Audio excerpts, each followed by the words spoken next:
Warm introduction. It's nice to be here. What a great program you were starting. Those of you that are beginning the fully integrated program for the MBA, it's a great opportunity. It really is. And you're part of the first class that has this integrated approach, a global feel to it, a work experience feel to it. That's very special. And to the Hauenstein Center for Presidential Studies, it's a great marriage to provide programs like this. I understand there's this is a speaker series of 3 different events starting here and traveling to Lansing and Detroit before you're done. So congratulations to all of you, to my old friends at the city. I'm surprised they came out because I'm known for a lot of things, but public speaking is not one of them. And so, but I do have a body of experience that many people don't, and so despite my rather dry speaking style, I hope to convey a little bit about things about Grand Rapids, the way I operated, what Grand Rapids used to be like as contrasted with today, what's some of my own perspective, a little bit on what I believe about leadership, and go from there. So I was young once, and I had hair too. And because, as Kara told you, I came directly from the University of Michigan Ford School of Public Policy to Grand Rapids. And it's only because I attended a Michigan City Management Association meeting and met then Deputy City Manager Joe Zania. And networking, don't underestimate the power of networking to connect you with people who can assist you with your career. But no, I came directly to the city of Grand Rapids and spent my entire career with the city of Grand Rapids until 2 years ago when I retired from that job. And so not too many people do that these days either. Altogether 35 years with the city of Grand Rapids. I was 36 when I became city manager. Boy, the commission at that time took a big leap of faith in hiring me because, don't you know, I mean, I had never been city manager anywhere else in the country for a day. I had not held that position. I had held the position of assistant city manager, and I had grown up in the organization. And my self-deprecating theory about how I got the opportunity has to do with how the pendulum swings. And it swings one direction, and right after you've spit out a city manager and you think you're going to find someone who walks on water, so you search the country, you use an executive search firm, and you find what you think is the best and the brightest. And then after a couple of years, they didn't seem as good as they appeared, and so you spit that person out, the pendulum swings the other way, and they look more locally, look for people who have knowledge of the organization. And I was in the right spot at the right time when this pendulum swung in my direction. I can't explain it any other way. And as you may know, the tenure for city managers is pretty short. It's sort of like school superintendents, 4 or 5 years, and then you're typically out. And so it's kind of a hazardous profession. It really is. More typically in this profession, you live a no man's life, going from town to town, oftentimes larger, getting experience, getting booted out, seeking your own outs when times get tough. And so my career as city manager is a bit atypical. But because of the longevity I had, I got to work with a great variety of wonderful leaders, 5 mayors altogether. Some of you will never have heard of these, but Mayor Lyman Parks, first African-American mayor of the city, Mayor Abe Drayson, the first Jewish mayor of the city, Jerry Helmholtz, John Logie, who at the moment is the longest serving mayor until George passes him, George Hartwell. Upon election to a 3rd term, he will time Mayor Logie at the conclusion of that, I believe. And so fabulous people there, lots and lots of city commissioners, each one of them so unique, really. So I got exposed to a lot of different folk in that time period. And you know, the great thing about city management, I think, is the great variety in the work. I had a choice. I was on the horns of a dilemma. Should I go into law? Should I go into business? Or should I go into public policy? And I fell off the fence in the direction of public policy, primarily because they were offering internships and money, and I was married and had a daughter on the way, and so they really helped to put food on the table. But it was the right choice, because I've never I've never regretted not being an attorney, and the thrill of city management is like nothing else. I mean, every day is so completely different. I mean, and it's harrowing too. If you just take a look at the events in Grand Rapids in the last week, what happened with the Dantzler massacre and the death of Betty Ford. When I was manager, we had the death of President Jerry Ford and all of the response that was required there. And then the next day, a big tornado strikes the city, and you're in charge of the city's response to that. Or one time I can recall, out of the blue, we're minding our own business, and we get the news that a jaguar has escaped from its cage at the John Ball Zoo and killed a pregnant zoo worker. And so you have, how do you handle the media? What do you do about that? And so it's many of these things you can't prepare for. And then you've got the day-to-day, and you've got your job as inside city manager, trying to keep the systems humming, you know, to provide for a good result, get the arrows pointed in the same direction like you would want. But then there's a world external, and it's all in a very public way. There's the spotlight is on the city. There's competing constituencies.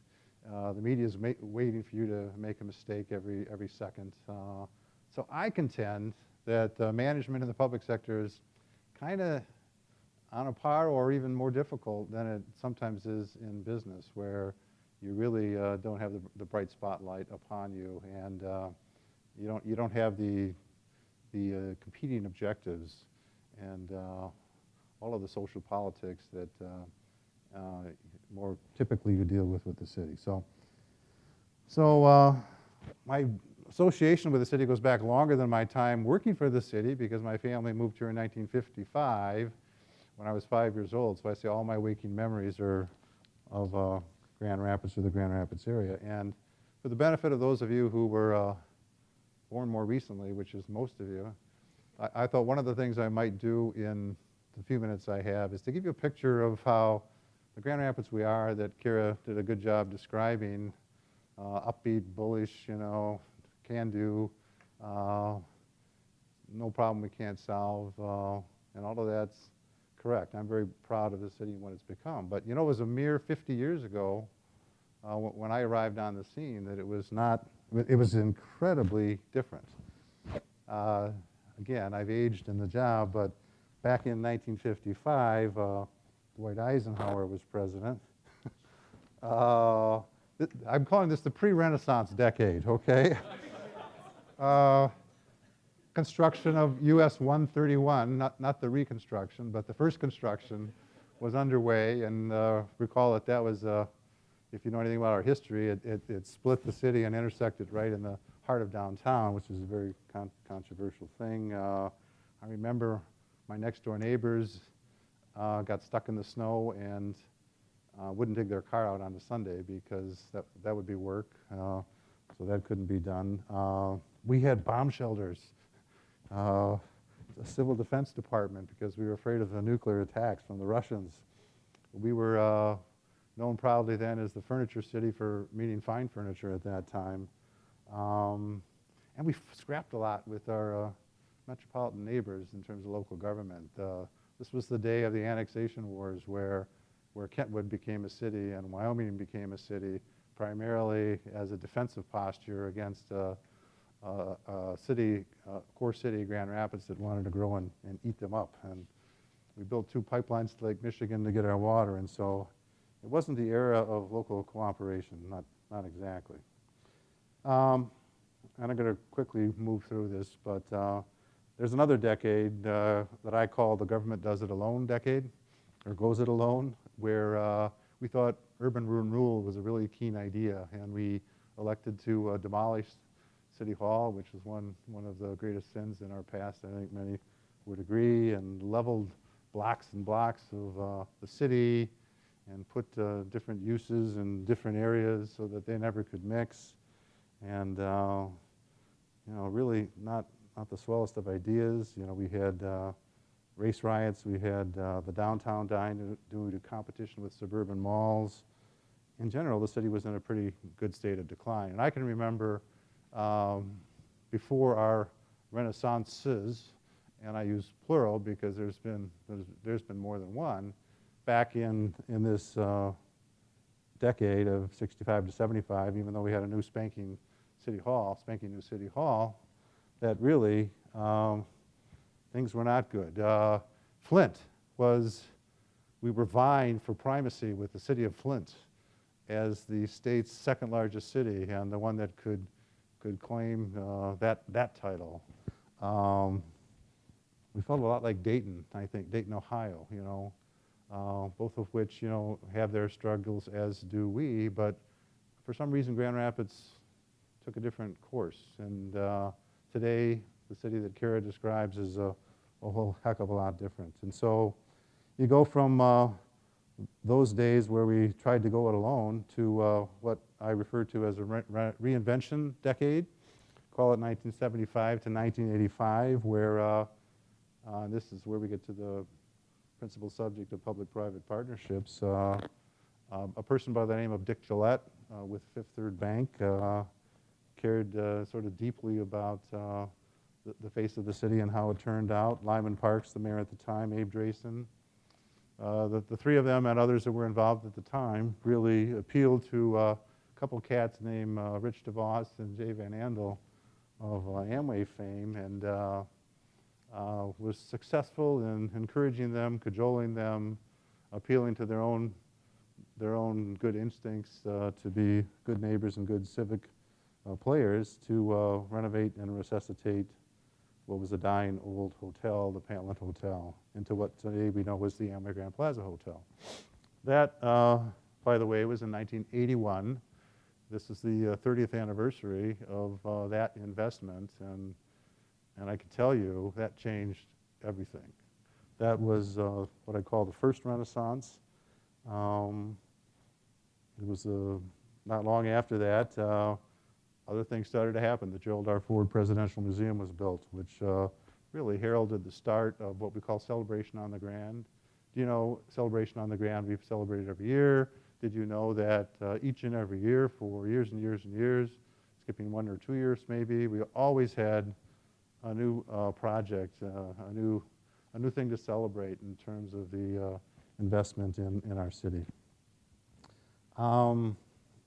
Things like that happened. And then in 1985 to 2005, that's 2 decades, I call it the Grand Rapids rockets to a new orbit decades, where private, institutional, and public investment, especially in the downtown, started growing at an exponential rate. Grand Action, the birth of Grand Action, the private sector persons in Dick DeVos, David Fry, and John Canepa, who came up with a model of how to progress and get things done with a broad public engagement process. You know, they were great because at the time there was a bunch of cacophony over where to put an arena, whether to build one, so there were all these competing plans, and it was a tall order to get the city and the county and others to cooperate, but the magic of one of the beauties of Grand Action, besides their capacity to raise resources for what we needed, was they would blow by any hurdles or things that said you couldn't get it done. They just pretended like there weren't any hurdles. And guess what? The hurdles disappeared, you know. It was almost that magical. But so many other projects. In terms of a second stage public-private partnership, the Van Andel Arena itself, a $75 million facility, was a toughie because of the money from the state. And one of the things that was nice about public-private partnership is it permitted us to build more significant, higher finished facilities than otherwise would be the case. We kind of built the Grand Center, the predecessor to DeVos Place, on our own. It looked like a bunker building, you know, no quality, you know, that the public sector by itself could support. So all of the nice touches, all of the special finishes, all of the things that really made these facilities special was made possible with the help of public-private partnerships. So there's just so many things that have gone on. The arena resulted in a boom of restaurants on Cherry Street and Cherry Street Landing on Ionia. DeVos Place was a $220 million project. The gifts of Frederick Meyer for the Meyer Gardens, the Van Andel Institute, where Jay and Betty Van Andel endowed that with $1 billion. Just incredible. So there were a whole series of things that, to me, it was not just one renaissance, but a series of renaissances that have taken us to where we are today. And it's only getting better. Ever since 2005, which is the last chapter here, things like the Kroc Center, the Civic Theater, the Opera, the Grand Rapids Art Museum, the new UICA, the Helen DeVos Children's Hospital, $286 million, the J.W. Marriott Hotel, the MSU Med School. Now that was a trick, getting Michigan State to move its med school to Grand Rapids. Imagine the work by many players and the partnerships that had to fall into place to make that happen. So if you consider it all, and this is where the number gets pretty staggering, from 1980 to 2011, and you can look this up on rapidgrowthmedia.com. I understand you can put parameters in for different investments, but in the downtown area alone, in those 31 years, there was $4 billion of investments. Incredible. And the vast majority of that, $2.6 billion, is just since the year 2000. So when I say exponential growth in terms of the physical infrastructure of the city, I don't know of any place in the country that has had that. But it isn't just, and I don't often, as I speak about my career as city manager, talk about bricks and mortar projects. I really am as or more interested in sort of organizational development issues. I'm interested in social justice issues. I'm interested in partnerships and efforts at thornier, more difficult initiatives and projects that don't have easy answers. I read the book Leadership Without Easy Answers by Ron Heifetz, who teaches at the Harvard Kennedy School, and I had a chance to spend a week out there for a course called Leadership for the 21st Century, Chaos, Conflict, and Courage. And really, a brick and mortar project, as tough as some of those have been with state, local, tax incentives and the like, they're not simple, particularly the medical mile and the office buildings there. But some of them don't hold a candle to some of the other tougher, irascible social issues that scream out for solutions as well. Concerted work has been done on vexing problems like early childhood education, on the campaign to end homelessness, on and the Chamber's work, putting a priority on healing racism, speaks well of our community's interests, not just in bricks and mortar, but in social justice initiatives that require as much work, and oftentimes are more difficult to deal with. And then we got the creative side with the advent of Art Prize. I mean, what a what a fantastic thing that is. Rick DeVos could have made that sing anywhere in the country and the world, and he chose little old Grand Rapids because of his personal loyalty and belief in this area. And who could have predicted Laugh Fest would turn out as well? It's like, it's just amazing the things that can accomplished here. But probably, if people were to ask me what are the greatest challenges facing the region, our region today, I guess I would say it's the continuing problem of urban public education. And the second one would be how it is that in this environment of shrinking resources, we can ever sustain the quality of life that we have come to know, come to love, and come to want for our children. I'll return to those two in a little bit with a notion or two, but so many people here.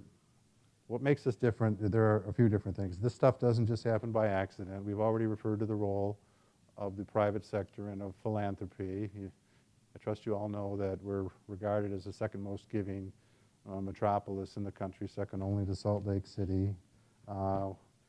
We have an attitude here that there's no problem we can't solve. The work ethic is great. The role of economic development, policy and practice is very important in the equation as well. When I was a participant in Leadership Michigan, which is much like Leadership Grand Rapids or Leadership West Michigan, the difference is you travel around the state to learn about different issues. And wouldn't you know, logically, if you want, when we were studying natural resources, you go to the UP. When you were studying arts and culture, sorry, Kara, they went to Detroit. Well, because they had us in mind for another topic. We couldn't hog them all. But for Jackson, you went to criminal justice, and you saw the prisons and the like. And I forget all of the places. I think but we came to Grand Rapids for economic development. And the city has always had its eye on the ball for economic development. I can think even in the old days when this is before the Right Place, which is a public-private partnership for growing our area's economy. We had just a couple of staff insiders, but there was never an economic development tool or incentive that we said no to. There was no tax abatement. We just, believed that in assisting business in that way, and so we led the state in so many different ways in terms of making productive and good use of those incentives. But then the Right Place came along. Jay Van Andel was instrumental in that as well, and that helped make a difference. I think we worked on the culture of the city. I mean, George Hartwell has, Mayor Logie has, I have. We used to kind of have a reputation for getting to know, not as in K-N-O-W, but no. And, rather than getting the yes. In other words, someone comes in with a bright idea, it's a little off base, but there's nuggets of good stuff in it. How can we work with this? Let's say yes and not say no. And so we, at one point, without naming names, we had kind of a house cleaning of internal economic development staff, embraced the Right Place program. George was helpful in cementing that relationship, and gosh golly, Governor Englerberger, Close, and I all got an award for shaking up the house. So, but the good thing is, it was for a good reason. It was for a good purpose. It really made us more nimble. It helped us better embrace our private partners, and all of that was important.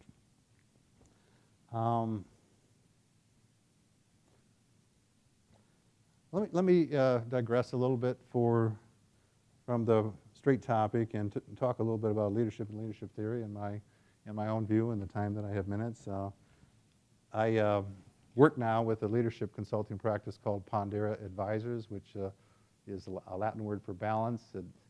It doesn't mean we're trying to seek a perfect balance. We're trying to deal with polarities and competing forces and cope with them and respect each of them and maintain a footing, I guess I would say. And I got to give some props to my associate, Greg Kerr, who you know and love. He was a Hauenstein fellow. He was on the student senate at Grand Valley, and is a bright young leader that, unlike City Hall, where I had a really large palatial office, at Pondera, I looked directly at Greg,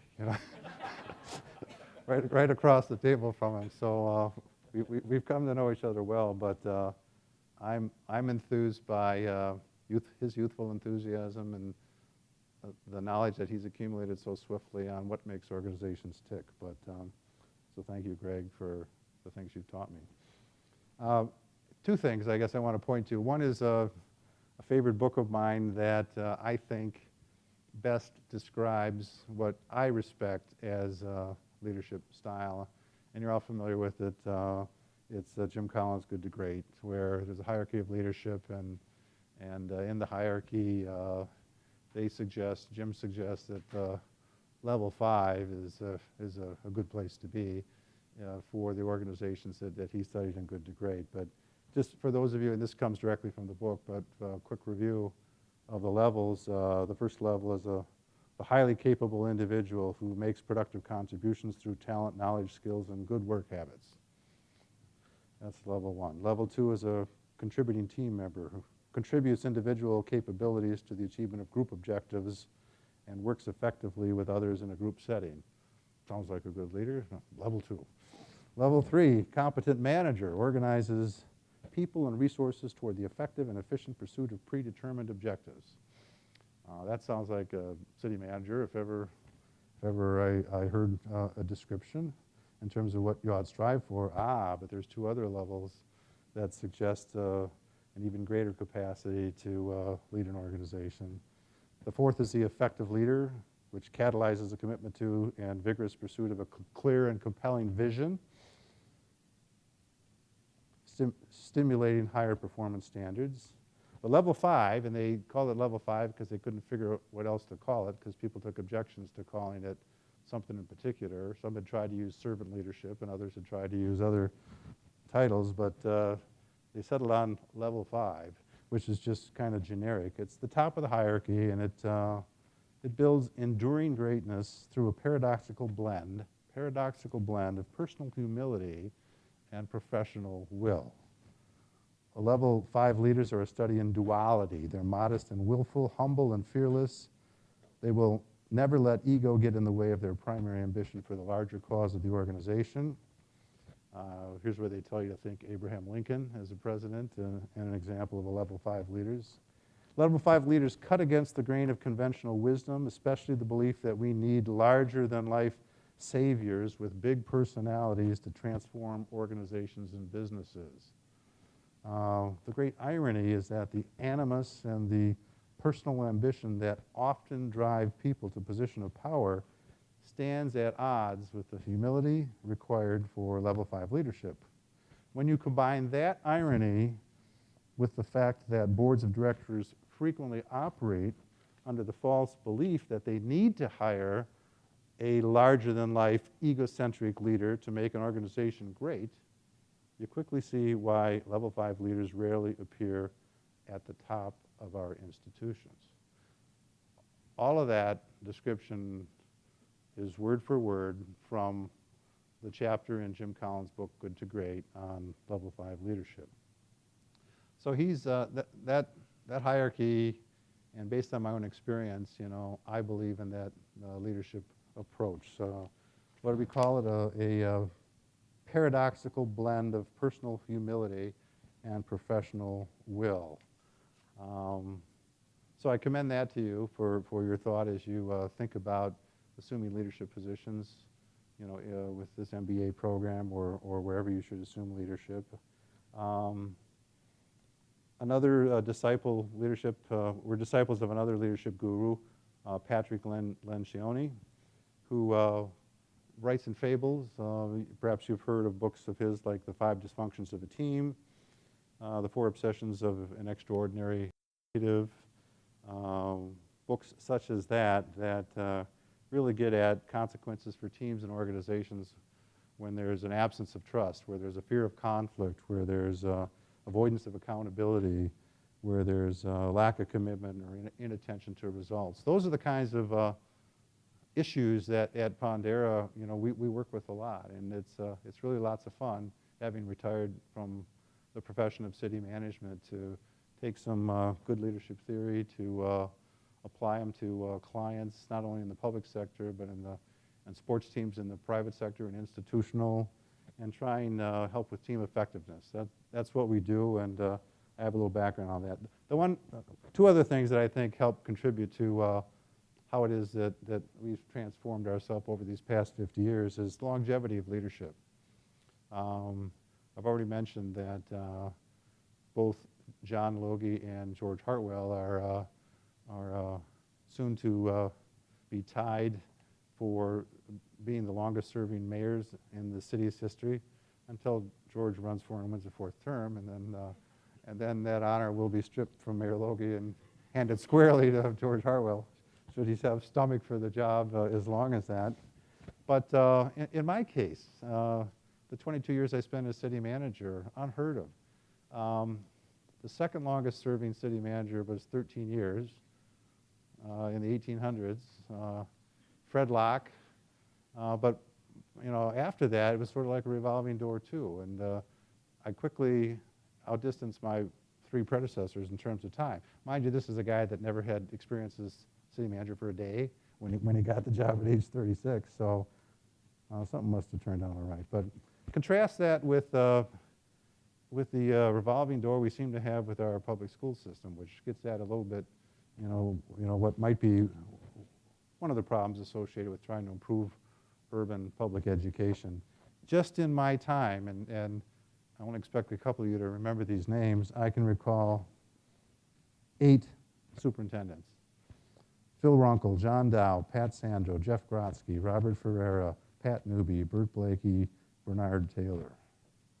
You just can't get traction in terms of leadership in an organization, because every time you bring in a new, particularly like if they're an egocentric leader who think they have to be the savior to the problem rather than a facilitator and coach to others who collectively have the answers, it can be disastrous because you're changing course every few years. So these are just a couple of the things that have, I think, distinguished us. It's no secret that I'm a fan of the professional management that the city has had. Time doesn't permit me to launch into a half-hour lecture on the council manager form of government versus the strong mayor. Some in the audience will be happy to know. But I think it has served us well. Other challenges that have faced us, I think organizational development work is very difficult. Labor relations. I thought Mary Beth Jaux was going to be here. Man, I couldn't stand that work, you know, because it seems like it was such difficult work with so little progress being made. So the economic downturn that we're feeling so terribly really started in 1980. I put in 9 more years in a cutback mode, year after year after year, doing more with less, and the problem's only exacerbated. Hats off to the city, the mayor, Donnie Joe, everybody, Kara, in your transformation quest to achieve financial sustainability and to do business fundamentally different. It is such difficult work, and the people in those positions deserve so much respect. I mean, one of my pet peeves is the shots that people in government take occasionally for the work that you do, but that they do. But they need the best and the brightest. They're no different than any other collection of individuals, and treat them with respect. There's no way out. The private sector has helped get us to where we're at in a difficult environment. But make no mistake, Grand Rapids still has difficult issues and problems and poverty and racism and other things. So we can't get overly proud of ourselves because there's a lot of work yet to do. With that, I want to go back and conclude on the question of the greatest challenges facing the region. I don't have the fix or the solution for how to deal with urban public education. Many have put very earnest efforts and a lot of money into trying to make a difference there. I think of the Grand Rapids Community Foundation, the Steelcase Foundation, the Fry Foundation with the Education Reform Initiative and so many other things. Doug and Maria DeVos are focused on that. I don't have the answer for that one. I'm not sure I have the answer for the other one, but which has to do with the dearth of resources that it seem to be shrinking to assure quality of life. But I do think that the idea that we could just lower taxes forever to prosperity is off base. I saw a bumper sticker that said, "Friends don't let friends raise taxes," and you've heard what we got to do is starve the beast of government. And while I know there's work that has to be done in terms of controlling legacy costs and reducing fringe benefits, so much of that work has already been done. And at some point, guess what? There's a connection between resources and services. And so if you don't have the resources to fund the services, eventually you're not going to have a lot of service. And I look at the tragedy in Norway and I wonder how well they were funded, where they had no helicopter or boat to get over to try and intercede in the massacre that happened there. So despite all that, I'm optimistic. There's a raging debate going on right as we speak on the subject of should we consolidate services, should we consolidate governments, what's the best path, but I have enough confidence in the can-do attitude of this community that we'll figure out even that one. And this is a great place to be. I've never worked anywhere else in terms of my profession, but I know I never have had to live that nomad's life or travel elsewhere to know that this is an exceptional community one that we should all be proud to live in.